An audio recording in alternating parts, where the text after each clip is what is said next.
Hey boos, in this video, I give commentary based on my opinion.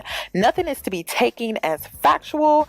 We are just here to have conversation. We don't expose and we don't sip tea on this channel. I'm giving you real talk straight, no chaser. Let's see if you can handle it.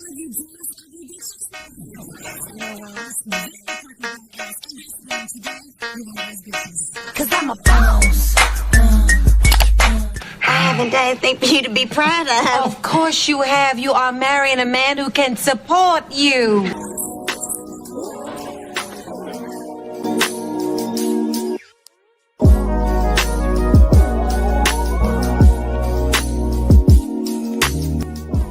This is the man that is responsible for butchering Tory Lanez. And the interesting thing about this is that not that long ago, right before Tory went in, he decided to make a song taunting Megan Thee Stallion. Let's look into it.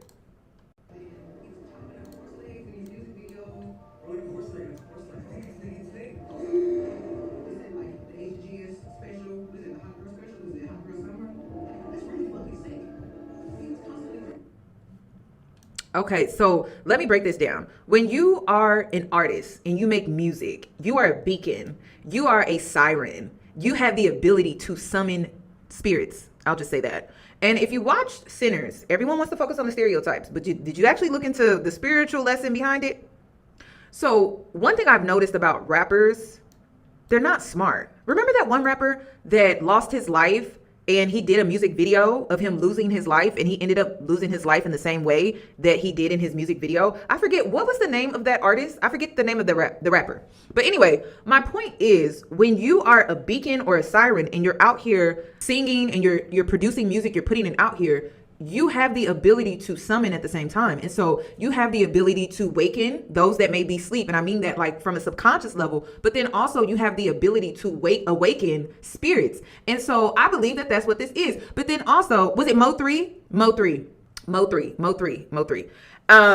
And that's another aspect of the Sinners movie that I didn't really see that many people talk about. It's like what music has the ability to do spiritually, and how we don't really talk about that. We don't put a lot of fixation on that as a society. But when you are creating music, you are a beacon, you are a siren. And so you have the ability to awaken the collective consciousness, but then you also have the ability to summon spirits. So you got to be careful with that. So I just think it's crazy that Tory Lanez was stabbed 14 times. And the number 14, it means karmic debt. And it's all about death and rebirth. And I believe that when you have a near-death experience and you survive, but you still had that near-death experience, it's truly all about a death and a rebirth. And the number 14 is about how you have to, it's like an ego death. You have to go through like an ego death, and you have to shed an old identity. And I believe that that's what all of this is about. And it's sad because he decided to put out this energy as a beacon, and it came back to him. And all of a sudden, we're supposed to feel bad. I don't feel bad.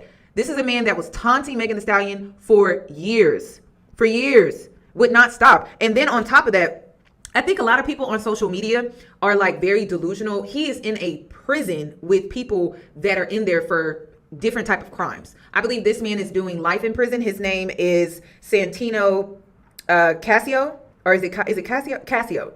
And he's in there for something he did with a 13-year-old girl. It's sick. It's twisted. I'm not even going to get into that. But he did something along those lines. So he's in there with people that don't really have anything to lose. Not only that, Tory Lanez has always been cocky, arrogant. He's always carried this energy like he's untouchable. He's in a new world in there. They live by different rules in there. And so I can only imagine him popping off at the mouth, saying some shit, and then thinking that he's untouchable, and then this man decides to do something about it. This was about pure disrespect. Once again, I gotta hit you guys with some crazy information. So I did a little digging, and this is about Tory Lanez. This is the person that stabbed him in Tehachapi State Prison, and I'll tell you guys why. Now, the video I did before was just saying that there was a false narrative going on about a Mexican trying to extort him and make him pay taxes, and everybody ran with that theory. I said, no, it was personal. Now, if a Mexican was to do it, it was, yada, yada, yada. But the reason this took place is this dude was a nice guy, respectful inmate, got into a lot of trouble, though. He stabbed a couple of inmates in prison. He's doing life without the possibility of parole for 2 murders. And he was in education. He was working in the educational department, respectful, but he happened to be Tory Lanez's neighbor. And at visit, he was flirtatious with his wife. And his wife immediately told her husband. They went back, got confrontational, and Tory Lanez was on the tier saying that he was gonna F his wife because she likes black dudes. That's what really happened. And I had to go do some digging. People kept asking me to go look it up, and I made contact with Tehachapi State Prison to finally get the story down, because a lot of people kept saying it was black on black. That he tried to get a black DP'd and all that, and he was paying other people for protection to have other people hating and trying to be the shot caller on the yard. Then I heard Mexicans did it, and I was like, So basically, it was a. Y'all call the prison and ask what was the reason for it. And another thing that I want to add too, this could have started a whole race war in there. And people are telling me on the yard, there's no war. So if he was poked up because of what people were thinking, you know, what were people saying? Rock Nation, other people were saying, oh, it's because he didn't pay his taxes, things. There would have been a whole war in that prison. It's not on lockdown. They're still able to move around freely and things like that because the truth got out about what he really did. And it had to do with respect. So there's no war. And the reason why they wanted the truth to come out was because they didn't want a war. Okay. And I told y'all, that's why my previous video, it aged gracefully. It did, because I told y'all. I said, it's probably because he said something stupid, or, you know, he was being egotistical, arrogant, like the short man syndrome type of guy that he is. He's a leprechaun. And so he probably said something slick, and he got dealt with. So you don't disrespect somebody's wife. I mean, have you ever listened to some of his interviews? Have you ever listened to how Tory interacts with people? He's very cocky, arrogant, egotistical, and he carries himself like he's untouchable. So honestly, when it comes to this situation, I'm not really surprised. I'm not. And then the fact that he was butchered in the way that he was, to the point where he almost lost his life, and then he decided to butcher and pretend like he was butchering Megan Thee Stallion in his music video. Listen, what goes around comes around. And so when it comes to situations like this, I don't feel no type of way. I don't have nothing negative to say, but I really don't have anything positive to say. The only thing I have to say is the truth. What you put out is what you get back in return. And when you're a siren, or when you have the beacon, you need to be responsible with what you're putting out here, because it could come back to you and then you're not ready for it. It seems as if Tory may or may not have stepped on some glass. Listen, I want to get all the facts straight first before I start jumping to conclusions, you know, because we don't like to believe it when we see it. Hint, hint. So I want to make sure, you know, I get all my facts straight. I want to make sure we have all the evidence presented in front of us before I start jumping to conclusions. Because, you know, anybody. That's why I said we need to hear the knives side of the story. Okay, we need to call up and hear the knives side of the story, because at this point, you know, we don't know. Did he really get stabbed? Did he not get stabbed? We need to see the doctor's report. We need to see his wounds. We need to see, like, did he really? We need to see the cuts on his body for us to really know if he got, you know, butchered like that. Could just step on some glass, you know, allegedly. But yeah, you know, unfortunately, you know, things tend to happen to you when you are the property of the state. Sorrows, prayers, no prayers.